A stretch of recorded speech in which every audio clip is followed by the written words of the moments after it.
Shannon, are you ready? Okay, ladies and gentlemen, Shane and Jared are ready. When you guys start talking, I will start your time. For our Nobel Prize presentation, me and Jared decided to learn about conservation of momentum. What is momentum? Momentum, P, is the measure of the motion of an object equal to the product of its mass, M, and velocity, V. So in other words, momentum equals mass times velocity. And since mass has, and mass is how much matter is in an object, and velocity is speed in a given direction.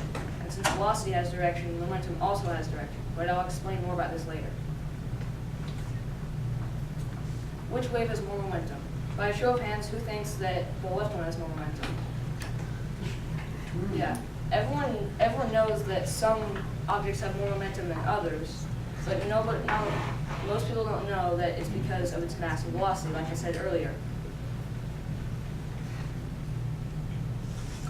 What is conservation of momentum? When a collision occurs, the total momentum before the collision is equal to the total momentum after the collision.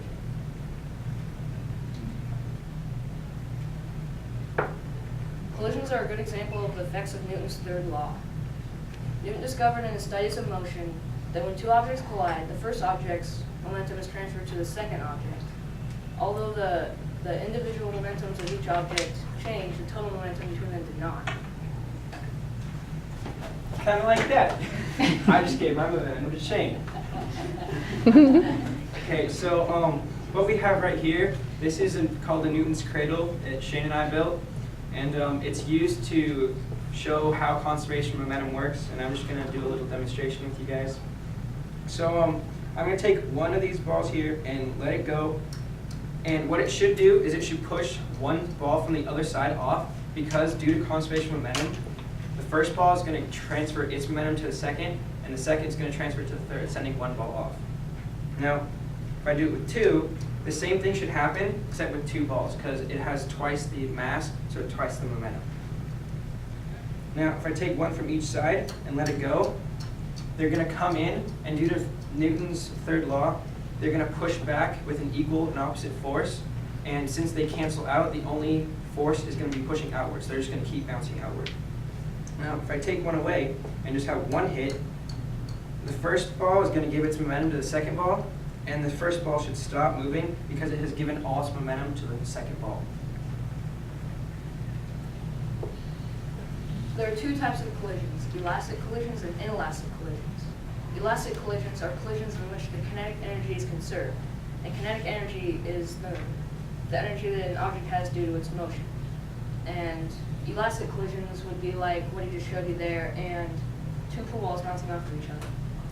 Inelastic collisions are collisions in which the kinetic energy is not conserved, so the objects will stick together, kind of like a football player tackling another football player. What happens when objects of different masses collide? And I'm going to show you. So I have a lacrosse ball and a ping pong ball. The lacrosse ball has more mass than the ping pong ball.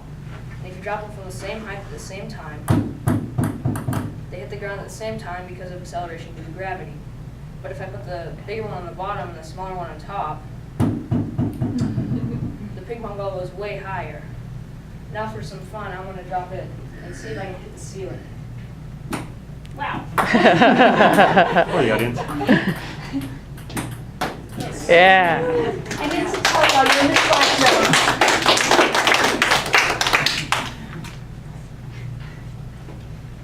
Okay, I'm going to tell you why that happened. So the ping pong ball and the lacrosse ball fell to the ground at the same time, and the initial momentum is represented by this arrow, which is in the downward direction. So the initial momentum is the sum of the momentum of object 1 and object 2. And the lacrosse ball has more momentum than the ping pong ball because the lacrosse ball has more mass, as shown here because of the big M for the lacrosse ball and the small one for the ping pong ball. And after the collision, the initial momentum should equal the final momentum. And the final momentum is the same as the initial momentum, but in the opposite direction, as shown as this arrow. And after the collision, the lacrosse ball transfers its momentum, some of its momentum to the ping pong ball, and the ping pong ball gains momentum, and since the mass doesn't change, it has to gain in velocity, and that's why it goes so high.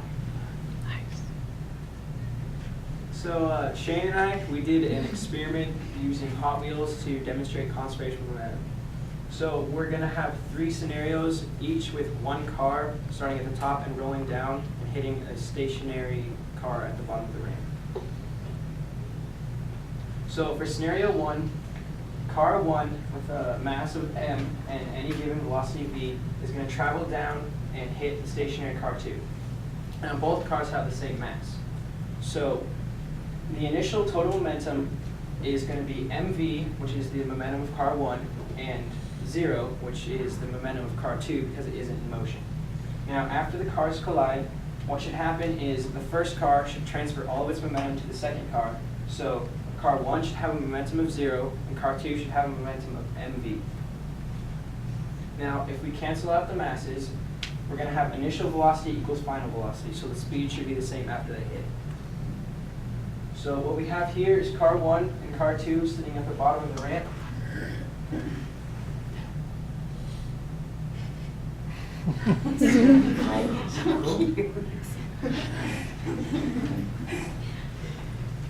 So for scenario 2, it is the same as scenario 1. We have the same setup, except car 1's mass is tripled. We've placed weights on top of it. So the initial momentum is going to be 3 mv plus 0, because the first car has triple the mass. Now the final momentum is going to be 3 mv1 plus mv2.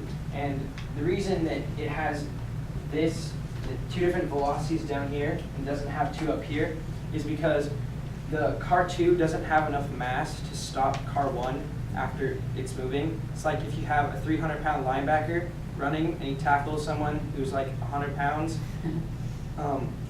After they hit, the 300-pound linebacker is still going to move, but he's going to be slowed down, and the second person is going to fly as well. So that's why we have 2 velocities at the end.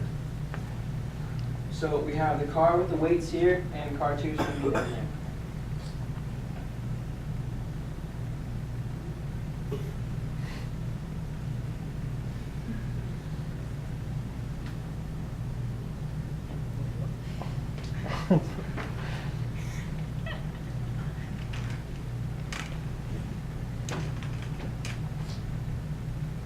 Okay, so for scenario 3 is also the same as scenario 1, same setup and everything, except we have an inelastic collision. So we've placed tape at the ends of both cars so they'll stick together after they collide.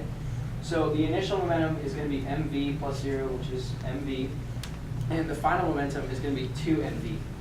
But because we have now doubled the mass now that the cars are sticking together. But after we cancel out the masses, the final velocity is going to be half the initial velocity because we have double the mass.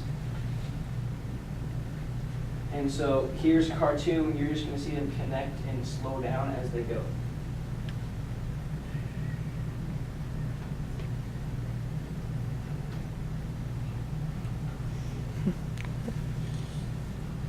So for our experiment summary, we had 3 scenarios used to observe conservation of momentum. The collisions act as we predicted them to, momentum was conserved. For the inelastic collision, the kinetic energy was lost, and for the elastic collisions, kinetic energy was conserved. Conservation of momentum is used in car safety. So when you're traveling in a car, you have a lot of momentum, even though it doesn't feel like it. And when you get into an accident, the front of the car will crumple and the airbags will come out. This is an attempt to extend the time from the change of your current momentum to no momentum. And conservation of momentum is used in rocket and jet engines. So basically, the fuel in a rocket or jet has mass, so when it's released, it has momentum. And what they have to do is they have to make sure that the gas is released with enough velocity to propel the rocket into the air. And finally, conservation of momentum is used in rifle design. So when you fire a rifle, the kick has the same momentum as the bullet. But since the rifle has so much more mass than the bullet, it has less velocity. So when designing a rifle, you need the heavier the bullet, the heavier the gun must be to compensate for the kick. This concludes our presentation.